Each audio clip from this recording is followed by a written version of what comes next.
Mettre en place un système de gestion à l'échelle mondiale, c'est un vrai défi, un immense défi.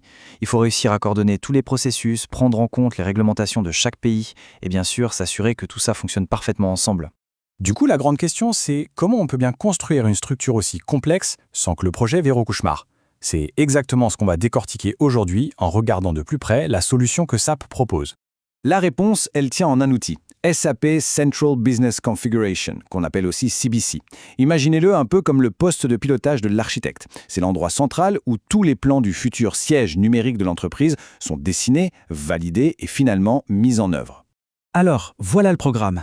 On va commencer par le défi de l'architecte, on verra ensuite comment esquisser le plan, puis comment bâtir la structure de base. Après ça, on parlera de la personnalisation, de la distribution des accès, et on finira avec une notion un peu plus avancée, la zone de rénovation.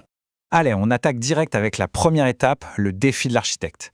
Ici, il s'agit de mettre en place l'espace de travail. C'est vraiment la toute première pierre du projet. Bon, maintenant que les fondations de l'espace de travail sont là, il faut passer au plan. C'est ce qu'on appelle la phase de scoping, où l'on va définir très précisément ce que le système va faire et où il va opérer. C'est là que la vision commence vraiment à prendre forme. Alors là, ce qui est super intéressant, c'est de voir à quel point le processus est précis. On peut importer le périmètre directement depuis un outil qui s'appelle le Digital Discovery Assessment. Petite astuce, il est recommandé de n'activer que 5 pays à la fois pour ne pas surcharger le système. Mais attention, et c'est le point crucial, certains scénarios, surtout en compta, ne peuvent être choisis qu'à ce moment-là. Une fois cette étape validée, impossible de faire machine arrière sans tout recommencer. La localisation, c'est un concept absolument clé dans un projet mondial. Il ne s'agit pas juste de traduire des interfaces, non. On parle bien d'adapter en profondeur les processus métiers aux lois, aux règles fiscales et aux normes de chaque pays. Et là, on voit très bien les deux grandes options sur la table. Soit on prend une version locale fournie, clé en main par SAP, là c'est SAP qui s'occupe de la conformité avec la loi. Soit, si un pays n'est pas couvert, on peut créer une version client en se basant sur un modèle de pays qui existe déjà. Mais attention, et c'est là toute la différence, dans ce cas, c'est le client qui est à 100% responsable de la conformité légale. Ok, les plans sont faits. Maintenant, on passe au dur, la construction des fondations. C'est l'étape où l'on va définir les paramètres fondamentaux du système, ceux qui pour la plupart ne pourront plus jamais être changés. C'est une phase vraiment critique. Et cette phrase, elle résume tout, vraiment. C'est exactement comme pour un bâtiment. Une fois que le béton des fondations a séché, c'est fini. On ne peut plus revenir en arrière. Alors concrètement, c'est quoi ces fondations numériques ? Eh bien les voilà. On parle de la variante d'exercice comptable, de la devise principale du groupe, du choix des normes comptables, par exemple IFRS ou US GAAP, et bien sûr toute la structure organisationnelle une fois qu'elle est confirmée. Tout ça, c'est gravé dans le marbre. Et pour nous aider à bâtir cette structure, CBC a tout prévu avec des outils très visuels. On peut utiliser une vue graphique super intuitive qui nous guide pas à pas. Ou alors, pour les cas plus complexes, une vue sous forme de tableau plus dense. Le but, c'est d'être sûr que toutes les entités sont bien là et connectées comme il faut.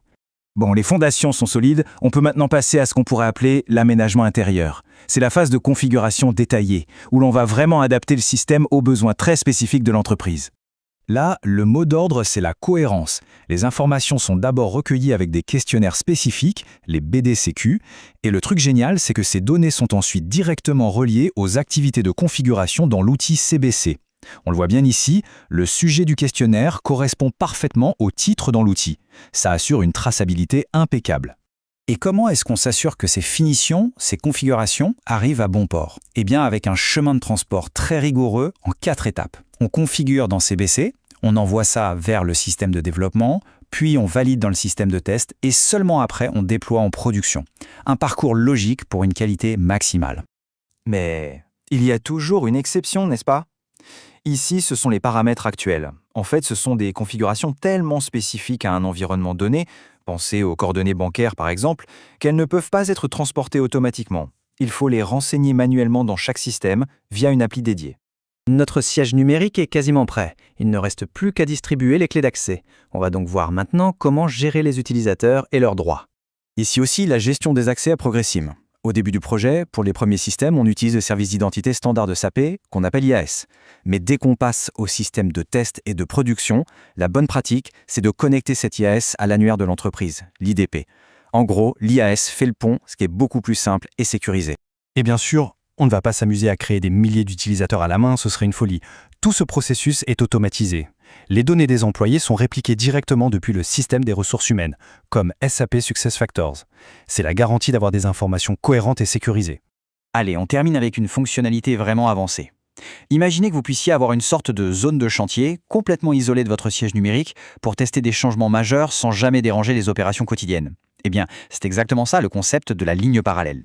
Alors concrètement, à quoi ça sert? Eh bien, les exemples ici sont très parlants. On peut l'utiliser pour préparer le déploiement dans un nouveau pays, pour tester l'activation de nouveaux processus importants, ou même pour faire des tests de migration de données à grande échelle. C'est un véritable bac à sable de luxe.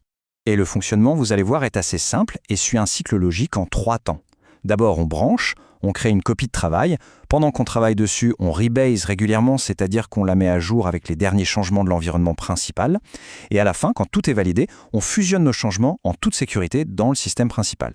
Évidemment, il faut bien un filet de sécurité. Si jamais un changement est fait au même endroit dans les 2 lignes en même temps, un outil spécial se déclenche. Il aide à identifier et à résoudre les conflits pour être sûr que la fusion finale soit toujours parfaitement cohérente et maîtrisée. Voilà, on arrive au bout de cette présentation. Construire un siège numérique, c'est une chose, mais s'assurer qu'il puisse évoluer avec l'entreprise, c'en est une autre. La vraie question à se poser, c'est donc, est-ce que l'architecture qu'on a mise en place est assez souple pour s'adapter aux changements de demain? C'est ça, le véritable test de la réussite.